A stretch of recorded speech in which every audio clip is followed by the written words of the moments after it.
Peuple de Dieu, soyez bénis. Nous voici encore au rendez-vous d'y donner et d'y recevoir.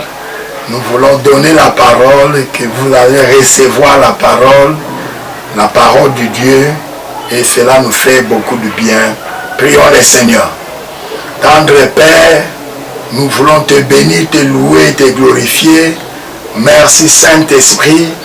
Tu ne viens pas seulement nous consoler, tu ne viens pas seulement pour nous guérir, nous faire du bien, mais tu viens encore pour nos capacités, pour nous rendre capables de te servir, de vivre une bonne vie chrétienne, de vivre de manière à te glorifier.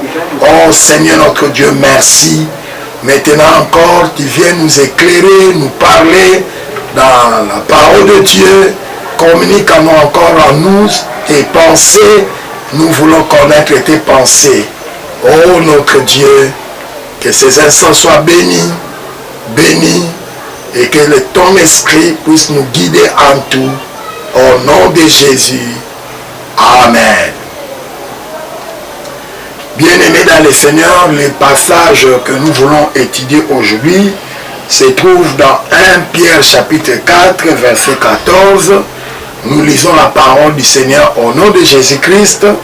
Il est écrit: si vous êtes outragés pour le nom de Jésus-Christ, vous êtes heureux, parce que l'Esprit de gloire, l'Esprit de Dieu repose en vous.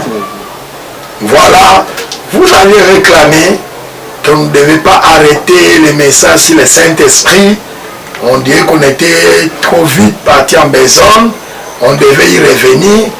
Voilà un autre message que le Saint-Esprit nous donne pour communiquer au peuple de Dieu. Ce verset nous parle aussi du Saint-Esprit. Vous voyez, on dit le Saint-Esprit repose en vous. Si réellement le Saint-Esprit repose en vous, il va t'arriver que nous soyons outragés à cause du nom de Christ. Le nom de Christ que nous portons, le nom de chrétien que nous sommes, peut aussi être l'objet des outrages, des injures, des préjugés, de malentendus et de beaucoup d'autres incompréhensions.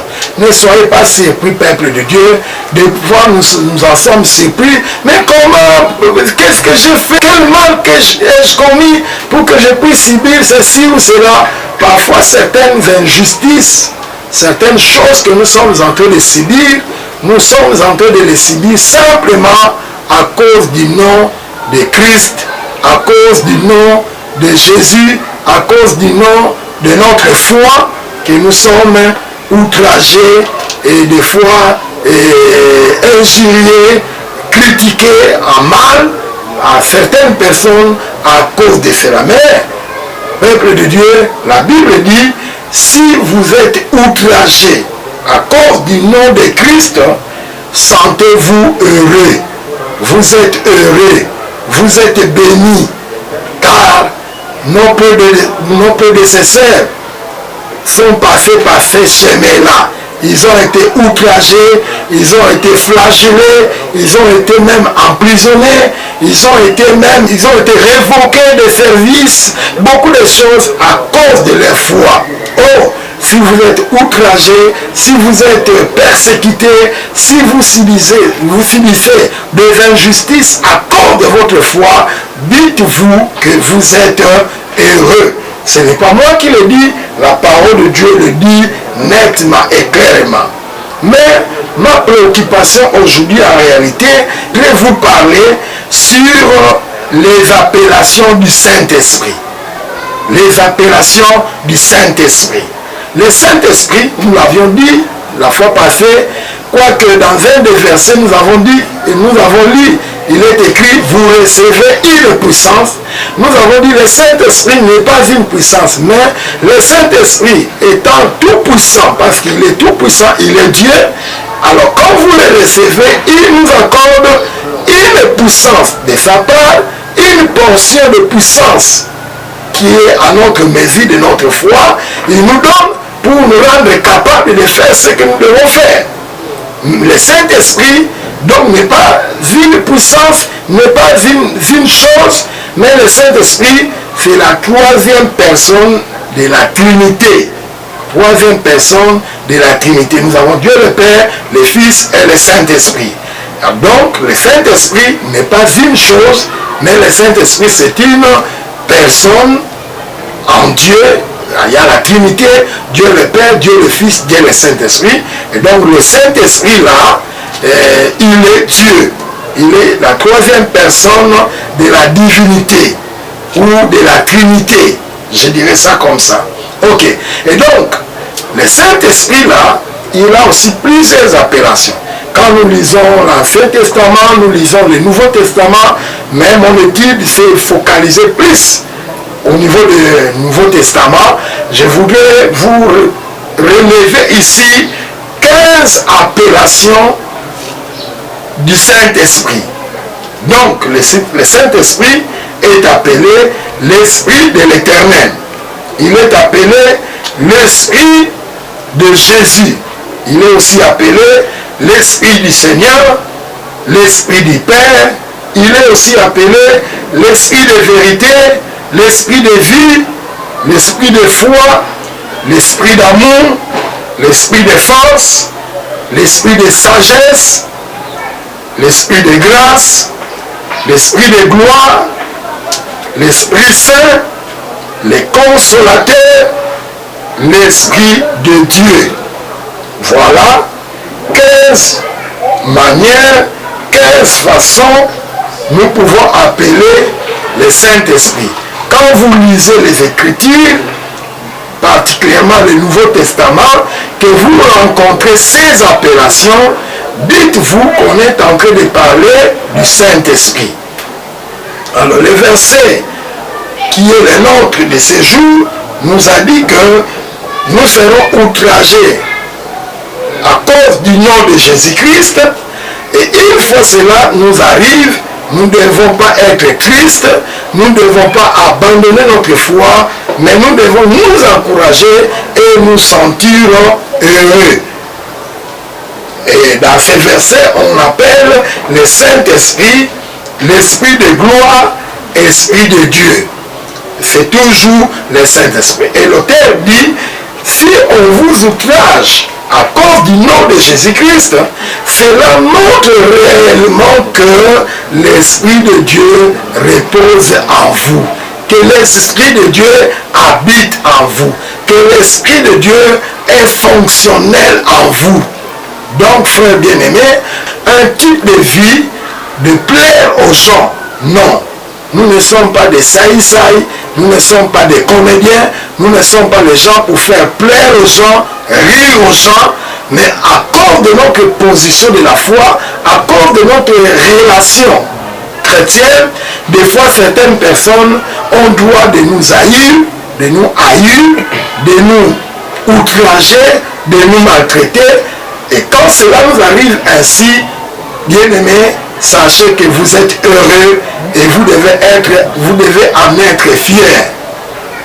Voilà ce que le Saint-Esprit a déposé dans mon cœur pour ces jours, à vous exhorter, à vous encourager. Continuons à prier que l'Esprit de Dieu vienne à nous, qu'il demeure à nous, qu'il habite à nous, mais qu'il ne reste pas inactif, qu'il ne reste pas passif, mais qu'il soit actif. Et s'il est actif, il nous conduira dans la vérité, il nous conduira dans ses voies, et dans ses voies, il nous donnera la force, il nous donnera la vie, il nous donnera la sagesse, il nous donnera tout ce qu'il pourra nous donner avec tous ces noms-là. Cela montre aussi les actions, l'œuvre du Saint-Esprit dans nos vies. Et donc, nous devons être fiers de cela et être encouragés à nous-mêmes quand nous voyons des choses de ce genre-là nous arriver. Donc vous ne devez pas, on vous dit, ne pas être des oui-oui, des oui-oui-oui. Non, non, non. Un chrétien n'est pas un oui-oui. Quand on vous dit une chose, vous examinez est-ce que ça plaît au Seigneur, est-ce que ça plaît au Saint-Esprit. Ça ne dérange pas le Saint-Esprit à moi. Je ne risque pas d'attrister le Saint-Esprit en faisant ceci ou en faisant cela. Et quand vous voyez que ça risque d'attrister le Saint-Esprit, de rendre triste au Saint-Esprit, à ce moment-là, le chrétien dit, ça je ne fais pas, ça je ne marche pas, ça je ne dis pas oui, je dis non. Et vous devez avoir le courage de dire non, peu importe. Nos prédécesseurs sont morts à cause de cela. Ils ont été tués, ils ont été étranglés, et on les a coupés des têtes, et tout ça, ils sont morts de martyrs parce que, à cause de leur foi, parce qu'ils ne pouvaient pas céder à n'importe quoi. Les chrétiens doit être appelé à être comme cela. Un bon chrétien, ce n'est pas un oui-oui. Allons, il s'en va. Faisons, il fait. À gauche, à droite. Non. Les chrétiens, lui, avant de s'engager, il interroge intérieurement le Saint-Esprit. Peux-je aller dans cette direction-là? Peux-je faire cela? Cela vous plaira, cela ne vous plaira pas. Et parce que nous sommes appelés à faire plaisir à Dieu, à faire joie à notre Dieu, à rendre la joie de Dieu parfaite. Et c'est comme cela que nous devons vivre. Et en cas contraire, nous ne faisons pas. Peu importe ce que ça peut nous apporter comme préjudice.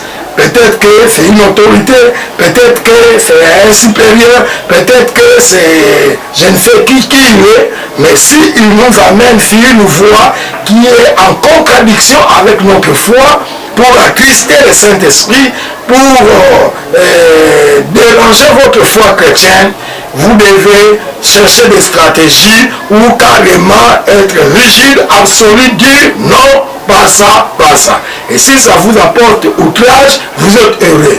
Arrestation arbitraire, vous êtes heureux. Je ne sais quel préjudice que cela peut vous apporter, n'en soyez pas surpris. Bien-aimés dans le sépulcre, je voudrais inviter les enfants de Dieu. Nous n'avons pas besoin seulement que le Saint-Esprit vienne pour nous consoler, pour nous protéger, pour nous bénir, nous guérir. Mais tout ça, nous le recevons du Saint-Esprit. Nous le recevons du Saint-Esprit. Nous avons aussi besoin, à cause de notre foi, s'il faut que nous soyons flagellés, nous le serons. Nous soyons arrêtés, nous le serons. Que nous soyons injuriés, nous le serons. Comme moi, dans mon quartier, ici, parce que l'église est passée sous une grande épreuve, on nous avait ravi la parcelle, mais finalement, avec les prières, avec la grâce de Dieu, le Seigneur nous a conduits dans ce procès, nous avons gagné, et dans ce quartier, on est canté l'église. C'est un féticheur, et il est dans le fétiche, il est ceci, il est cela. Peu importe, je me réjouis, parce que moi je sais que je ne suis pas dans ces choses-là. Tout ce qu'on est tenté de dire là, parce que le Seigneur s'est montré grand, vainqueur, il est le silo, il est le vainqueur dans les combats. Oh, plus dans les combats qui sont les tiens, qui sont les vôtres, et que les combats que vous êtes en train d'endurer, de passer, que le Seigneur qui nous a donné la victoire, vous donne aussi la victoire. Vous aide dans tout ce que vous êtes en train de faire, mais sachez que nous n'avons pas seulement à recevoir du Saint-Esprit le bien, mais aussi ces choses comme les injures, les outrages, les choses qui sont en train de dire des mal de nous, alors que nous ne le sommes pas. Eh bien, la gloire à Dieu ne sera pas frustrée pour cela. La Bible dit, bien au contraire, quand nous voyons ces choses-là nous arriver, nous sommes des gens heureux. Nous sommes heureux.